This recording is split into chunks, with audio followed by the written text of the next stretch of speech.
कहते हैं एक्टिंग वो जुनून है जो एक बार किसी के सर पर सवार हो जाए तो फिर उतारना आसान नहीं। जिस किसी पर भी एक्टिंग का नशा चढ़ता है वो अपना घर परिवार तक छोड़ने के लिए तैयार हो जाता है।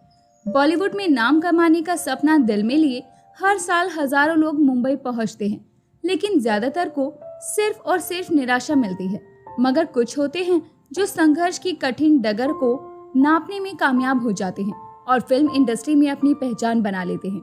रमेश गोयल उत्तर प्रदेश के फतेहपुर सीकरी के रहने वाले हैं। रमेश गोयल के पिता लाला देवीचरण गोयल एक व्यापारी थे। यूं तो रमेश गोयल ने पॉलिटेक्निक की थी, पर बचपन से ही इनके मन में अपनी एक अलग पहचान बनाने की ख्वाहिश थी। इसी ख्वाहिश के चलते ये स्थानीय राजनीति का हिस्सा बने और राजनीति में बढ़िया नाम भी कमाया। सन 1970 में ये फतेहपुर सीकरी नगर के पालिका के वाइस चेयरमैन बने, पर कुछ ही महीनों में राजनीति से इनका मोह भंग होने लगा। इन्हें लगा कि राजनीति में इन्हें वो पहचान नहीं मिल सकेगी जिसका ये ख्वाब देखते हैं। काफी मंथन करने के बाद आखिरकार इन्होंने तय किया कि ये मुंबई जाएंगे और फिल्मों में एक्टिंग करेंगे, क्योंकि अगर ये एक्टर बन गए तो इनका नाम और पहचान खुद ब खुद इन्हें हासिल होगी। इस वक्त तक रमेश गोयल जी की शादी हो चुकी थी और ये 2 बच्चों के पिता बन चुके थे। मुंबई जाने की बात जब इन्होंने अपने घर में बताई तो इनके माता पिता दंग रह गए और वो काफी नाराज भी हुए।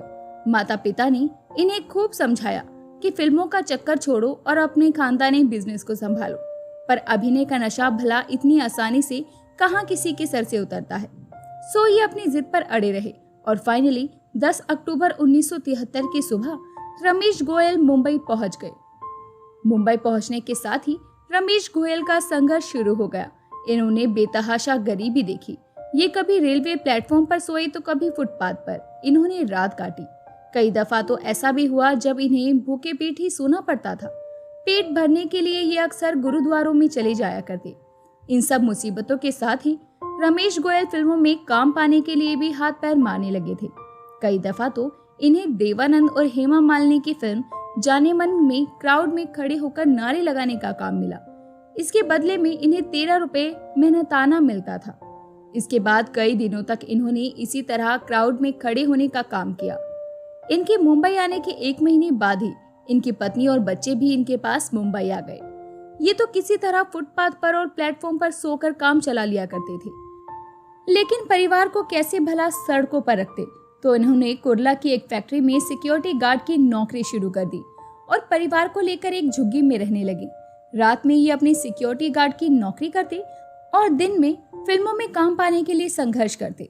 इस वक्त तक इन्हें अंदाजा हो चुका था कि भीड़ में खड़े रहने वाले काम से इनका भला नहीं होगा। इन्होंने बड़े रोल्स करने होंगे। इन्होंने अपना एक पोर्टफोलियो बनवाया और डायरेक्टर्स, प्रोड्यूसर से मिलना शुरू कर दिया। पोर्टफोलियो बनवाने का फायदा इन्हें ये हुआ कि जल्द ही इन्हें भीड़ से हटकर कैमरे के सामने किसी सीन में खड़े रहने के रोल्स मिलने लगे। इसी बीच दूरदर्शन पर टीवी शो आने शुरू हो गए। इन्होंने फिल्मों के साथ साथ टीवी शोज में काम पाने के लिए भी हाथ पैर मारने शुरू कर दिए। जल्द ही इनकी मेहनत रंग लाई और टीवी शोज में इन्हें छोटे छोटे डायलॉग्स वाले रोल मिलने लगे। टीवी शोज के दौर हुआ तो रमेश गोयल जैसे कलाकारों के लिए जिंदगी थोड़ी आसान हो गई। रमेश गोयल को अब छोटे छोटे रोल लगातार मिलने शुरू हो गए। इसका एक फायदा इन्हें ये हुआ कि इनका परिवार मुंबई में भूखे पेट नहीं रहता था, और दूसरा ये फायदा हुआ कि टीवी जगत में इनकी पहचान बनने लगी। और फिर जब रामानंद सागर की रामायण दूरदर्शन पर आई तो रमेश गोयल साहब की एक्टिंग करियर ने एक नया मोड़ लिया।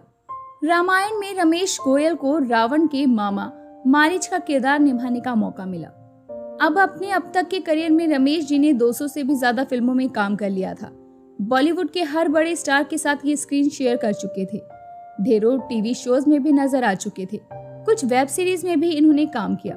हिंदी फिल्मों के अलावा अन्य कुछ भारतीय भाषाओं की फिल्मों में भी इन्होंने एक्टिंग की है, और आज भी इनके दिल में एक्टिंग को लेकर वही जुनून है जो उस जमाने में हुआ करता था जब ये पहली बार फतेहपुर सीकरी से मुंबई गए थे।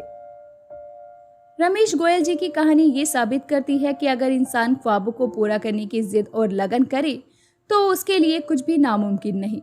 लगभग 50 साल लंबे अपने करियर में रमेश गोयल जी ने फिल्म इंडस्ट्री को अपना जो योगदान दिया है वो काबिल तारीफ है। तो दोस्तों, अभी के लिए बस इतना ही। मिलते हैं अगली वीडियो में। तब तक अपना ध्यान रखिए। Bye bye.